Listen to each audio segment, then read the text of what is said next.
So you got Maya to work. That's good. Yeah, finally.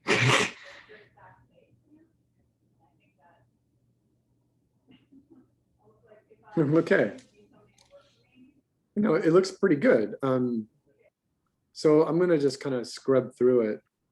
I think you've got the anticipation and you've got the overshoot, right? So here's your main first key, Right. anticipation, and then the stretch, which is the overshoot. You could even exaggerate this. You could have exaggerated this one. When Michael was doing the video demonstration for this class, he could have very easily just, you know, said, pull your camera farther back. Or don't worry about the character going out of screen. You know, just don't worry. If it's going to be an overshoot, you could have done something like this. You could have said, so hold on one second. I've been on Zoom all day today, and it's just, it constantly misbehaves. So in this, you do have a little bit of rotation here in the base, but and the exaggeration could have been that you could have made the upper and lower part of the lamp completely straight. And then when it gone ahead and put the lamp all the way out here, even though it's off screen, just for your overshoot. And then rock this back down and then settle back into a normal key for the light. So this is called an overshoot. And then this would be the settle. Now, because this is a great big overshoot right here, you would have gone back to your riggers and said, hey, give me a squash and stretch control in this. Because even though you can get this to be straight and it's off screen and it reads as an overshoot, you might even want to put like a stretch on it just for extra exaggeration. And then because it's so big, because this is such a big arc here, you get to this point where this is almost an anticipation for this action. And so what happens is that you could actively go backwards, overshoot this way as well, just a little bit, and then settle back into this pose right here. Does that make sense? A little bit. So maybe could you maybe restate that a little bit, maybe simpler, maybe? Because like what I guess what you're saying is like, so we have this stretch anticipation on there, and then I guess you're trying to, yeah, so and then you have like the in between. Yeah. So you have your first, I'm just going to go frame by frame. So this is technically your anticipation. And then this, now what I think that it would have worked a little better for you, just in terms of animation, if you would have gotten the stretch happening before the base starts moving. So you get the stretch going out, and that's the thing that causes the acceleration on the base. So you start moving the base like right away. And in terms of animation, it would make more sense to get the inertia of the lamp and the assembly of the lamp to get near its full position first before the base starts moving. And then it'll read a little bit more naturally. So then you would do what I said. Then you could make it straight, and then you overshoot, and then you settle back into your main key. So that's just like a structural dynamic thing of the animation that you've got. So this is nice. You wait, and he's like, and you're like, oh, you know, something didn't happen. I'll play it at speed. And then the ball hits him. That's kind of cool. It goes off the screen. Mhm. I think you wait a little too long right there. I think you could have just got him to react just a little bit sooner. But it's good. Okay. Are you Yeah, happy because with it? It's really good. yeah, I was proud with it. Yeah, I do see like probably that part was a bit too long.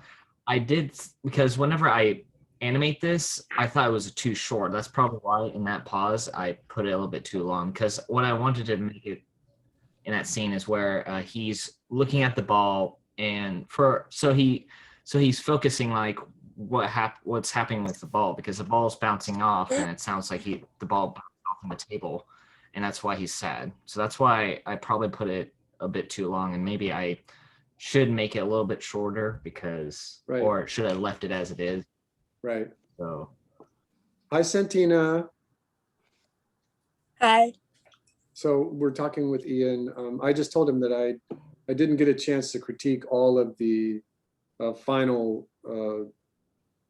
either this one or the final assembly before I was forced to do final grades this morning. So I had to, luckily I do my grades on good old fashioned paper or I would have been lost. Awesome. So one more thing here, Ian. In order to kind of do this, there's a couple of steps in the process that weren't really talked about in the lecture. And the first step would be is that in planning this animation, I would have required you to draw thumbnails. And from those thumbnails, you could have said, okay, so here's my start position. In the thumbnail, you would draw the anticipation. In the thumbnail, you would draw the stretch. And then you would draw the drag across the stage. Then you would draw the settle. And then you would draw the ball coming in and bouncing. And you would do little mini storyboards. And then from those mini storyboards, you could get a really good idea of what the overall timing is going to look like. And that is called an animatic. Have you ever heard that term before? No, I have not. So the step would be thumbnails. You just do thumbnails really quickly, and they're technically the size of your thumb. And then you would draw all of them, and you do that really quickly. You could do, I don't know, you could in 10 minutes you could draw probably 30 thumbnail panels because they're just really quick.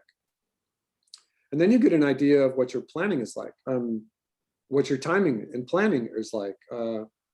A lot of times, if it's character animation, you just get out of your chair and act it out.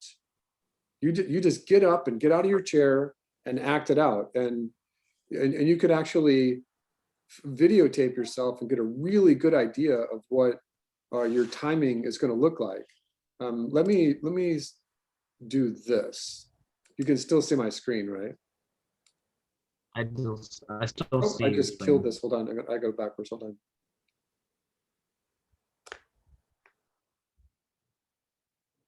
Oh, hold on.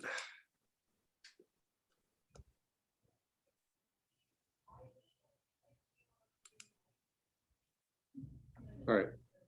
So right click, there we go. And remember, not everything is on YouTube, but there's a lot of stuff on YouTube these days.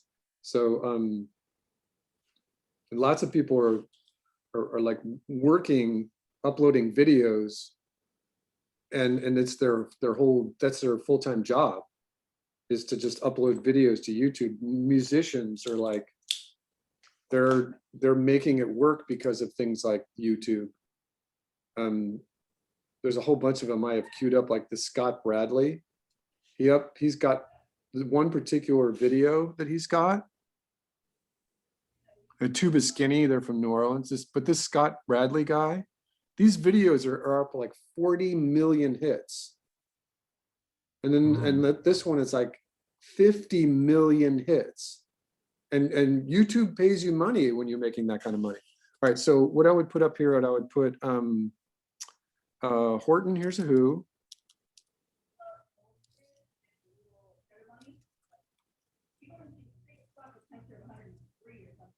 And I'm seeing if I can find it there. It's called composite. I forget what they called it. It's called acting reel. All right, so this is one of them. There's a bunch of them. And so this is a real, oh, you know what? Hold on one second. Hold on one second. Stop. I have to pause this recording. Timing for animation is the easiest principle of animation to understand. How long does it take an action to happen? You know, if you get up from your chair and walk to the refrigerator and come back and sit back down again, how long did that take? That took 8 seconds, 9 seconds. That's timing. If I wave my hand like this, how long did that take? That took me 1.5 seconds. At 24 FPS, that is 36 frames. But it's the easiest to understand, but it's the hardest to master. So if you're going to go into animation, just remember that. Just remember that very first principle of animation, timing for animation. It's easy to understand, but it's hard to master. All right, so Santina, I have not, and I didn't get to see yours yet either because I had to jump ahead and do grades first. All right, so let's take a look.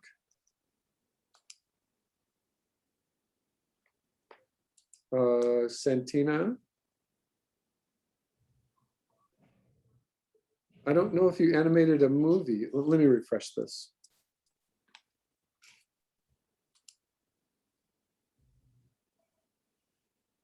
This isn't reading as a movie, Santina.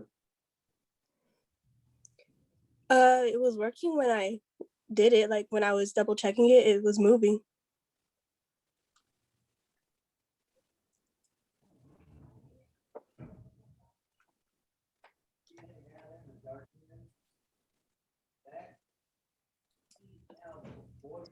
It's not, I don't know, maybe it just got stuck in the upload or something. But did you have fun with it? I did kind of have like trouble with it. It was like interesting to do, but I think if I had more than a week, Yeah, I could have got it better. sure. So I can't see this moving. So what does your character do? It like takes like 2 steps back and then scratches down and then it jumps. Okay, and he lands. Yeah. Did you do this on your phone? On my tablet. On your tablet? Okay, good. I'm gonna just check something here.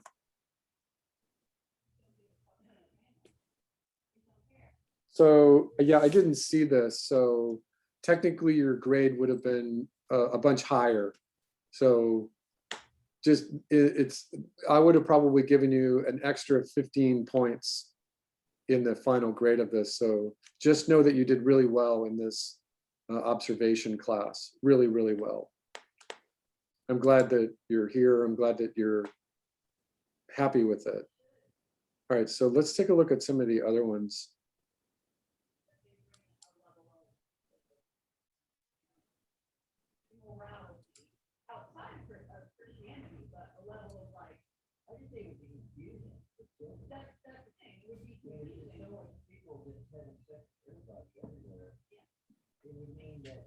Interesting. Okay. It's fun playing around with a new tool, isn't it?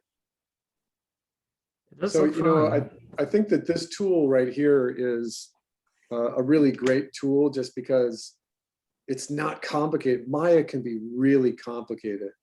When Michael was doing the demonstration videos for this class, they're correct. They're absolutely correct. Ian, how many times did you have to watch the videos in order to fully understand Maya? Quite a few times, like maybe 3 or 4 times. Yeah, exactly. So you spent a lot of time, and there's this animation application called Rough Animator, and it looks like this. You know, and I just did a demonstration for my special effects class for how to animate a lightning bolt. But the thing is this is the whole application.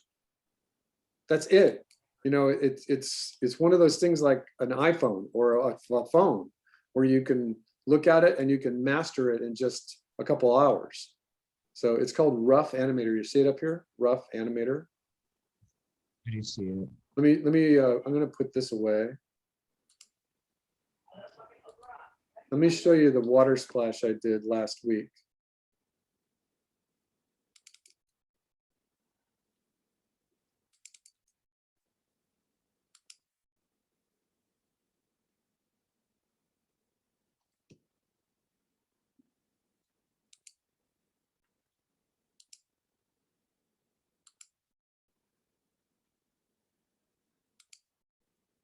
It's thinking, my computer's thinking.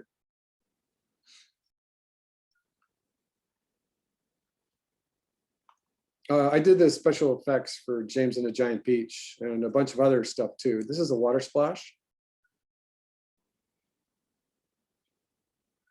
You know, pretty fun, right? Yeah. So my special effects class, that was like the base demo. And then they were going to put them into a composited scene. And that composited scene, well, I'll show you mine. But my composited scene was,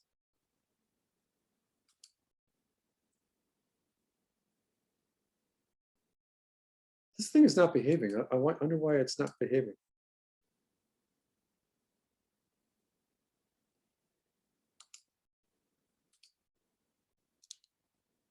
So that composited scene looked like this. This is Toon Boom. Have you ever seen Toon Boom before?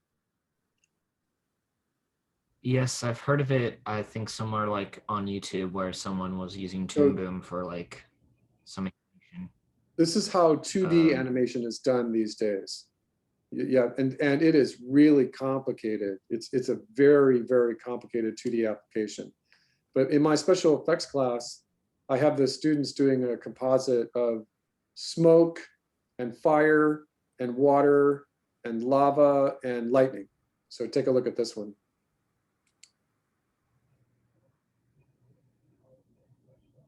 Oh, I'm sorry, hold on a second.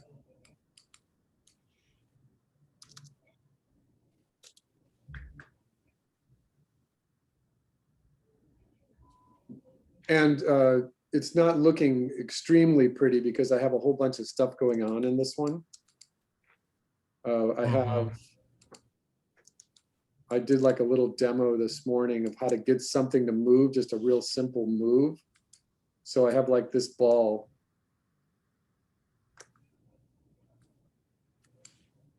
And I was showing everyone just how to get this ball to move. That's all I did. It's like, okay, get it to move. And you can see that I was doing a little demo with the fire and the water and a bubble, right? Yeah. So I do that. I show them what it looks like in the final, and then I show everyone what it looks like separated. And even like right here, I was demonstrating how fire can just be really graphic and really simple. And so I used little balls instead of fire shapes. And it looks pretty cool. So I thought I would share that with you. I did this demo last night for my 2D animation class. And we were doing a walk cycle. Look at how technical this is. That's a lot of A walk detail. cycle has up and down positions, right? And the arms swing back and forth and the legs move back and forth. And the foot lands on the ground and then it moves backwards and then it comes up off the ground and then lands, right? And here's your timing. Right. And here's animation charts, right? And this is how far up and down the character goes. And then this is what this means right here is contact down, passing it up, contact down, passing it up. And again, this is in Rough Animator, but check this. This was an hour and a half. Pretty good, huh? Yeah.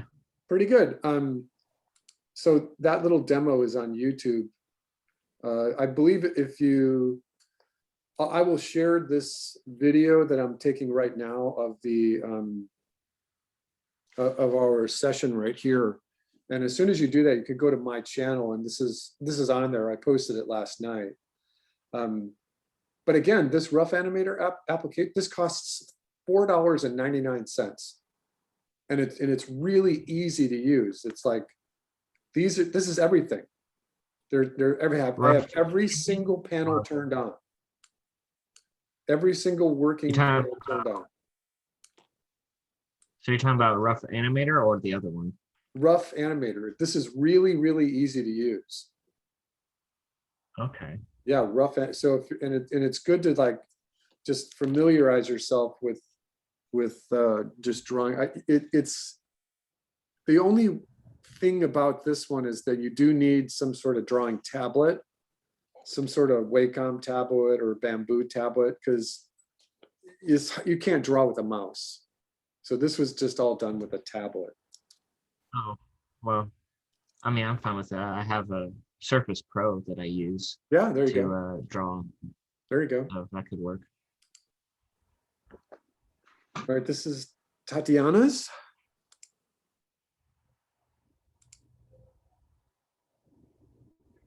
Oh, very nice. And it's, oh, I want that ball to come back in and bonk it on the head. Oh, that's great. Yeah. That's really great. And it's sad because it didn't come back down. Perfect. Very, very well done. All right. Can you see each other's projects when you're in the classroom? I think you can, right? I do. Yeah. Yeah, I think you can. Yeah, that's done really well. This was Sophia's. She delivered hers like on Thursday. And she's got sound.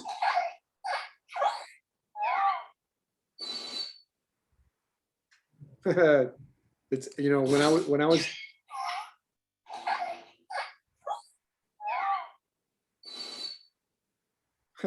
nice. When I was learning animation, the very first week I was learning it, my teacher's like, well, you know, half of the impact of animation is the actual motion, the color, the motion, the movement, the color, the video, and Yeah. half of the impact is the sound.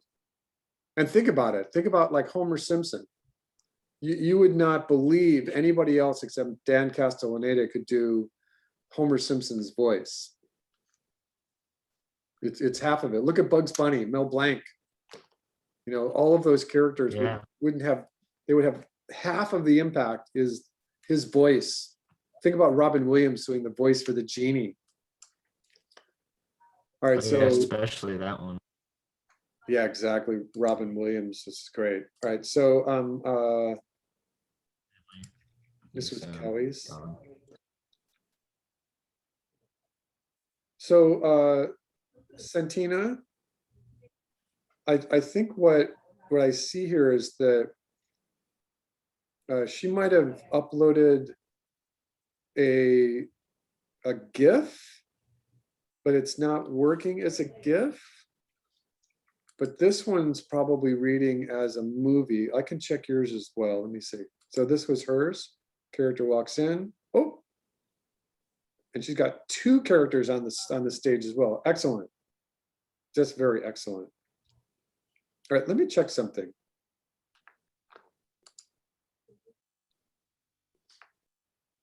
Let me see if I can download it. And open it with QuickTime Movie.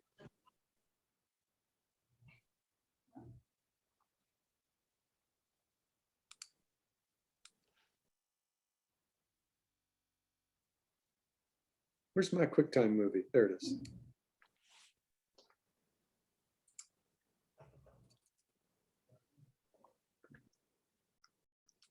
Yeah, see, it loaded it up as a GIF.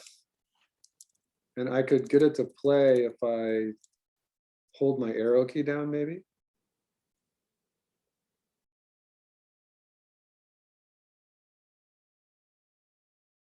Yeah, that works. It's good. Santina, that's really good. The timing looks good just from the preview. All right, excellent. All right, what else do you want to know, anybody? Anything about animation? Anything about the Academy?